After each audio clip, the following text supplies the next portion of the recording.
여러분 반갑습니다. 지역자치연구소 최용승이고요. 오늘은 4차 산업혁명의 지역화 그늘과 대안이란 주제로 좀 얘기를 드리도록 하겠습니다.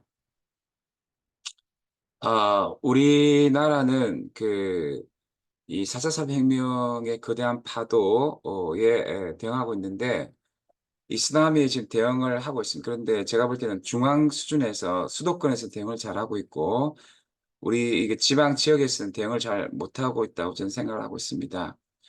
아, 이런 양상은 사실은 이제 신자유주의 세계에도 사실은 해당되는 부분이고 3차 산업혁명에서도 사실은 수도권이 잘 대응했는데 4차 산업혁명에서도 저는 이제 잘 대응을 하지 못했다고 생각하고 있습니다. 왜 그러냐 하면은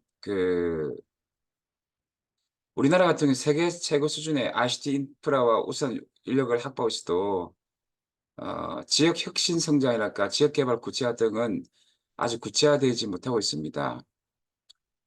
그 이유는 비록 우리가 4차 산업혁명을 통한 국가 혁신 성장을 대표적 국정 과제로 선정하여 도약의 계기로 삼고자 하고 있지만 우리나라 자체가 너무 과도제화된 대의민주주의고요.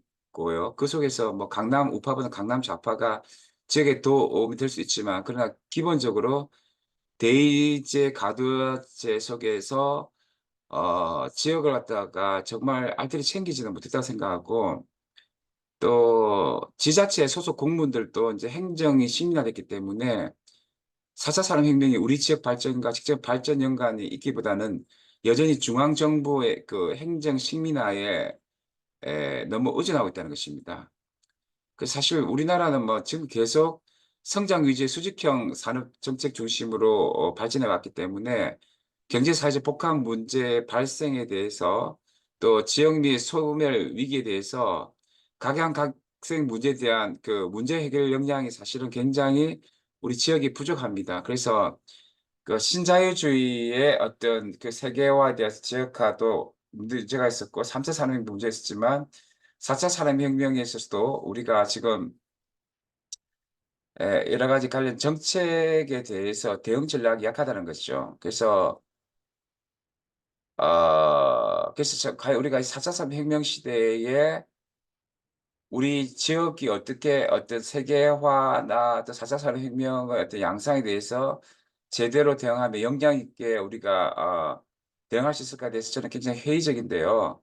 이 첨예한 기술 개발 경쟁 속에서 지자체가 어떤 행정 권력이라든지 또 여러 가지 지자체가 경쟁력을 갖추고 다양한 어떤 대응을 해야 한다는 거죠. 그래서 지자체 공무원급 급속한 산업 발전에 맞춰서 또 여러 가지 그 다양한 어떤 그 교육도 필요하고 AI 국가 전략의 지역화 수준에서도 굉장히 대응이 필요한데 굉장히 저는 문제가 된다 생각하고 이렇게 했을 때 사실은 그 수도권 지역의 어떤 4차 산업에 잘 대응하는 이제 그런 청년들 또는 상류층 가구 자녀는 굉장히 어떤 수월하게 일자리를 또 가지고 있지만 지역에 아주 이렇게 저소득 가구는 굉장히 4차 산업에 제대로 일자리 역량 이런 부분에서도 문제가 있을 수 있다.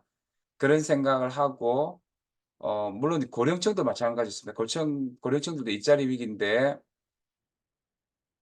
지금 지역의 고령층들은 하나의 기술을 그 산업화 시대에 배워 가지고 그것을 먹고 살았지만 과연 4차 산업 시대의 새로운 기술 변화에 잘 적응할 수 있을까에 대해서는 저는 굉장히 좀 우려가 되고 그런 차원에서 우리가 좀 시급하게 이런 대응을 해야 되는데 이 4차 산업혁명 시대에 그러니까 중앙에 비해서 이 수도권에 비해서 지역이 너무 격차가 심하고 대형 행정 역량이랄까 개개인의 역량들이 너무 떨어진다는 것입니다. 그래서 우리가 이런 부분에 좀 더 우리가 이 위험사적 요소가 있다 생각하고 특히 지역이 그런 부분에서 굉장히 위험하다 생각하고 대응을 잘해서 우리가 인제 어떤 이런 부분에서 우리가 지역의 역량을 키워나가면서 더욱더 우리가 잘 대응해야 된다. 특별히 창의적 혁신적인 과학기술 인력 역량 체계도 지역이 갖춰야 되고 또 경제적으로도 잘 대응해야 되고 또 지금 임시적 증가와 고용 시장에서도 굉장히 프레카리아트가 많을 텐데 이런 모든 부분에서 지역이 능동적으로 대응함으로 말미암아 문제를 해결해 간다고 생각합니다. 네. 지금까지 지역자치연구소 최용성이었습니다.